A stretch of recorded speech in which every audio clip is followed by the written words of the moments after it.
A local political candidate says he's upset after 1/3 of his yard signs have been stolen. As News 10's John Swanner finds out, the candidate is more upset at what's happened to two of the homeowners where his signs were located. A brisk wind certainly makes it challenging for these political yard signs to keep standing. Steve Ferree would say at least they're still there.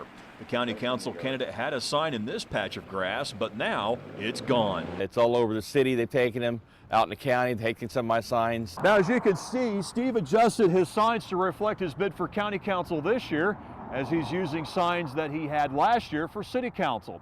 Now, of course, he had signs stolen last year, 15 to be exact, but he says that's nothing compared to the $300 worth of signs that have been stolen so far in the primary. You'll find evidence of where Steve zip-tied a pair of signs to this fence along South 25th Street.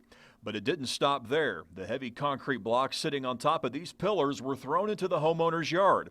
Back on South 13th Street, Steve says the homeowner here received a threatening phone call for having one of his signs in their yard.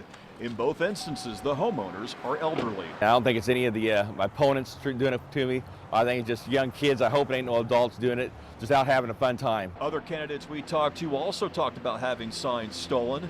They and Steve both agree it's part of the cost of politics, although it's tougher for Steve since his campaign is self-funded. For now, he's back on the campaign trail.